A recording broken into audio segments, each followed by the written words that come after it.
Good morning, ladies and gentlemen. As Indian Army, we have been and are heavily into infrastructure development, adopting all the changes that are taking place. Somewhere down the line, maybe the tracks are different, but there is more commonality which is coming in. The challenges are becoming common, and hence the solutions are becoming common. So, I would like to begin by saying that Indian Army's infrastructure mission has to be operationally ready, fiscally disciplined, and future proof. And this is for both operational and non operational areas. So, when we talk about our infrastructure, uh, we can look at two ways. One is the operational infrastructure, and one is in the hinterland. When we talk of the operational infrastructure, it is mostly the border area infrastructure, which includes, as we colloquially understand, as the bunkers and the emplacements, the headquarters which are there, the communication centers which are there. So that's generally along the border areas that we have. And then these need to be very resilient because of both the difficult terrain and challenges that we have, and the enemy adversary actions which are they're subjected to. So that is why this is something which is the major challenge for us, and it is an op necessity. Now, when we come to the hinterland, we have the cantonments and the military stations in the hinterland, where the troops post their operational stints, come and stay. That's again important because that's the time people get to stay with their families, they train and recuperate before they go in for the next mission which is there. Now, there is a changing socioeconomic pattern, and hence is the changing expectations of our soldiers. Hence, the infrastructure requirements which have come up have increased in terms of the educational infrastructure that we provide for them, in terms of the medical facilities, the billeting, the habitation, the recreational amenities, and other things. Along with it is our training infrastructure, which again is a very essential part, because army which is not trained probably is not worth being an army. The training today is very equipment intensive and also infrastructure extensive. With more realism coming into training, we are looking at training infrastructure which gives a near real kind of a training. So that infrastructure comes into place. Then there are lines of communication. Then, of course, the last thing is the maintenance of this infrastructure, which because of vintage and wear and tear and the location that they're in, there is a challenge in that also. Now, when we look at how we are handling it, of course, I mentioned about the geographical diversity that we operate in has a major impact on this. It is ranging from the altitudes where the temperature in minus 50s, to deserts where the plus 50s, to the wetlands, to the forested areas and deserts, and so on and so forth. And the elongated borders that we are operating it also makes it a little challenging. Then we have almost 306 military stations that we look at, where infrastructure development has to take place, and they have to withstand the vagaries of weather and terrain. The associated logistic constraints come in. The expertise is not available everywhere. Transportation becomes a challenge. I can give an example. In the areas of Ladakh, there is only a window of 3 to 4 months where construction can take place, that too with specialized materials. So all these things do impact our infrastructure development. Security concerns come into play. We have to at times retard the pace because of the actions on the borders. And then the sustainability and the environmental impact also is gaining more, and we are imbibing in a big way. And that factor also comes into play when we come to develop the infrastructure.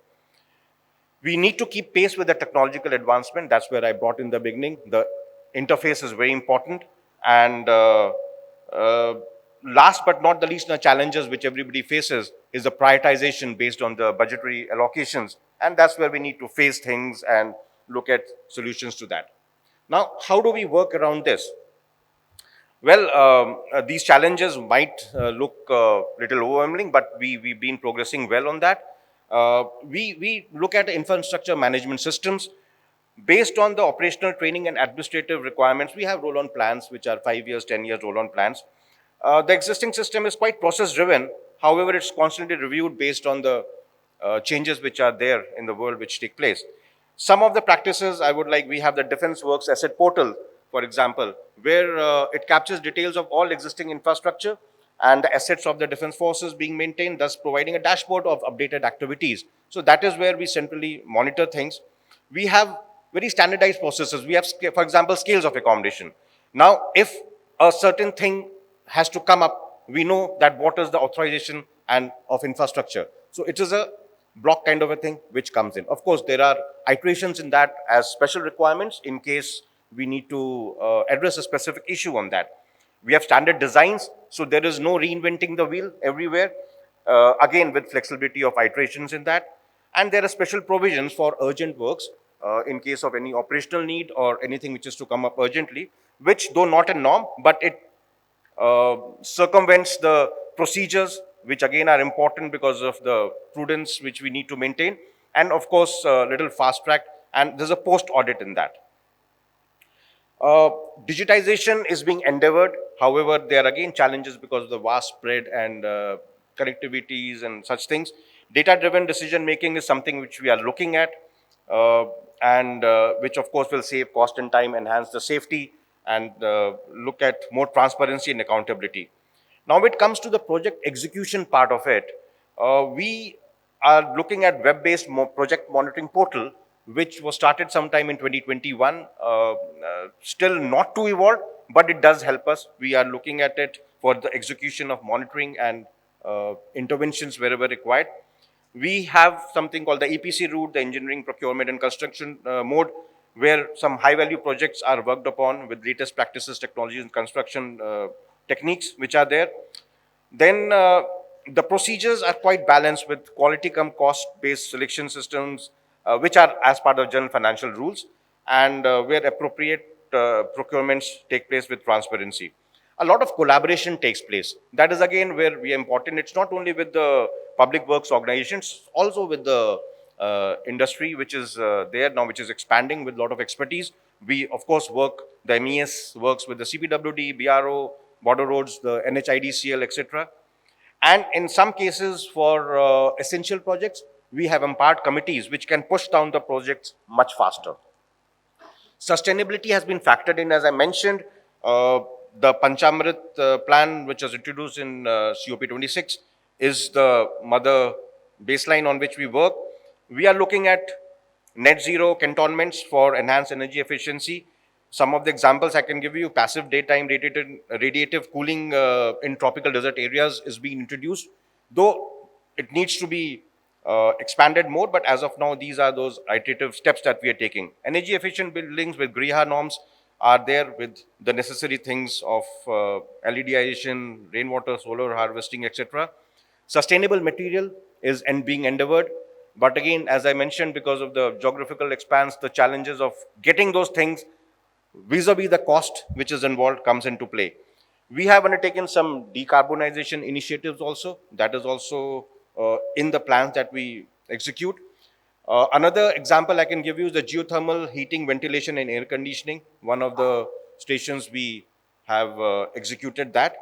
And those in Delhi, we have the new building coming up near the cantonment, that Manekshaw Center opposite that.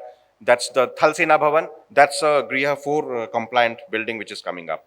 We also take a lot of environmental projects through our defense works procedures, which could include solid waste management, sewage, waters recycling, drainage systems, landscaping, arboriculture, and solar hybrid power projects and all. We are also very intimately involved with the Ministry of Environment, Forest, and Climate Control, and of course the Ministry of Defense, where the land is there, because land is the premise on which we carry out the infrastructure development.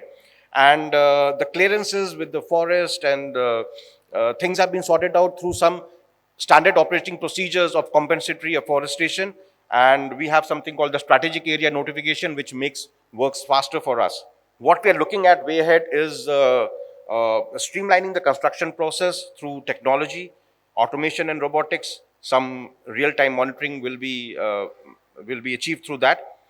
Digitization is something we are looking at, what you people would be covering today, something we need to actually introduce in a big way for smart infrastructure, improved asset management that we are looking at, adaptability to change. More collaboration is something that we are interested in, and other digital tools. Sustainable designs ideas would certainly be helpful. I have brought out some nascent steps that we are undertaking, and technology absorption is an important thing we're looking at. However, the cost escalation versus the time and the technology is something we try to balance out. We need to imbibe the best practices from you all, building information modeling, etc., and digital twins, IoT, that is under consideration. We have the people working on that.